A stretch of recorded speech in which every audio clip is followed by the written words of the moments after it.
আসসালামু আলাইকুম, কেমন আছো সবাই? আজকে আরেকটা রেসিপি নিয়ে আসলাম। পটল দিয়ে রুই মাছ দিয়ে ঝোল রান্না করবো। এখানে আমি তাওয়াটা গরম করতে দিয়েছি, মাছটা ভেজে নেব।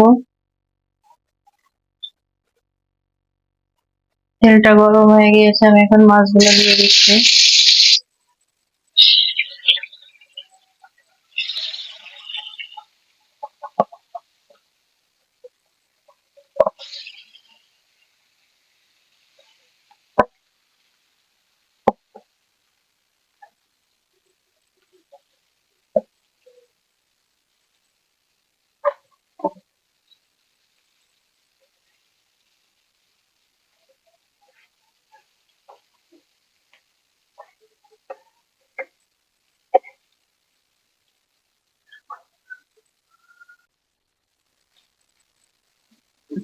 দেখো, মাছগুলো আমি আস্তে করে উল্টিয়ে নিয়েছি।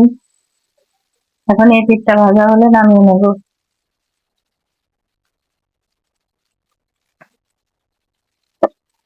মাছগুলো ভাজা হয়ে গিয়েছে, আমি এখন উঠিয়ে নিচ্ছি।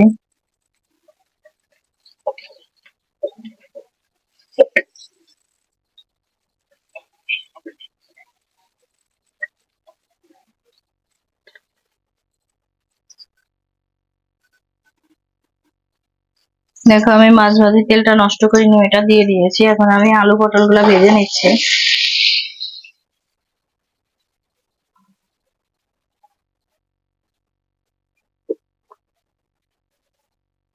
লবণ দিয়ে দিলাম একটু। লবণ দিয়ে এটাকে একটু তেলের মধ্যে নেড়ে নেড়ে ভেজে নেব।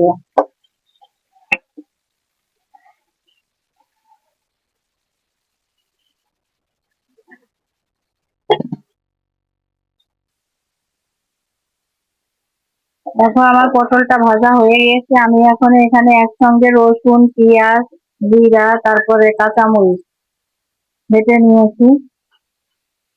এখন মশলাটা দিয়ে দিলাম।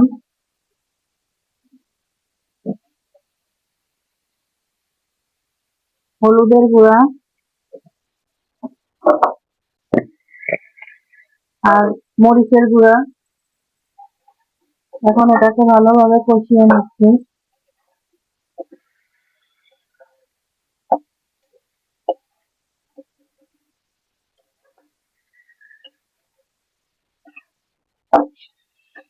আর লবণ আমি আর একটু পরে দিব, কারণ লবণটা আগে বেশি একটু দিয়েছিলাম।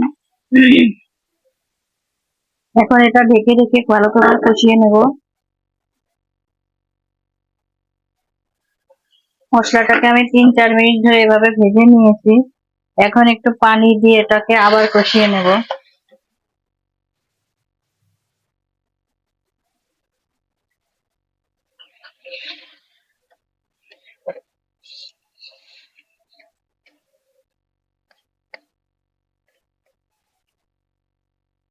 এভাবে ঢাকা দিয়ে দিয়ে কষাবো আর সিদ্ধ করে নেব। আমি এখানে আর একটু লবণ দিয়ে দিচ্ছি। এখন এটাকে নেড়ে চেড়ে মিশিয়ে দিচ্ছি।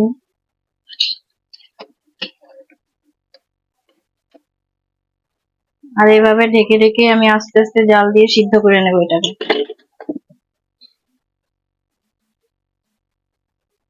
দেখো, আমার মশলাটা ভালোভাবে কষানো হয়ে গিয়েছে আর সবকিছু সিদ্ধও হয়ে গিয়েছে।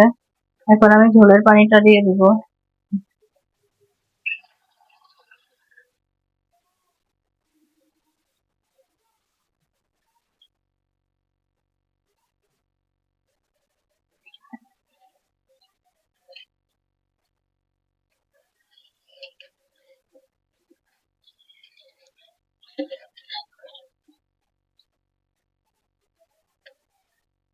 এখন এটা বলক ওঠা পর্যন্ত অপেক্ষা করব, তারপরে মাছ দিব।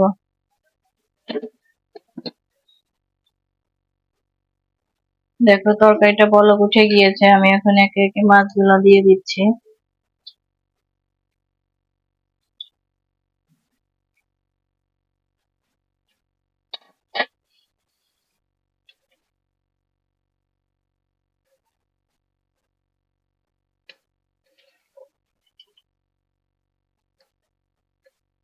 এখন এটা ঢেকে আরো 2-3 মিনিট রান্না করব। দেখো আমি 2-3 মিনিট রান্না করে নিয়েছি। এখন আমি ধনে পাতাটা দিয়ে দিচ্ছি নামানোর আগ মুহূর্তে। জাস্ট 2 মিনিট ঢেকে রাখবো।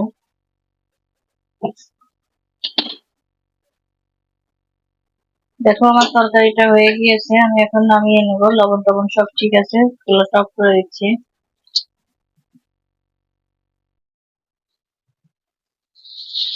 ফাইনালি আমার রান্নাটা হয়ে গিয়েছে। তোমাদের যদি ভিডিওটি ভালো লাগে অবশ্যই লাইক কমেন্ট করবে আর আমার চ্যানেলটিকে সাবস্ক্রাইব করবে। আল্লাহ হাফেজ।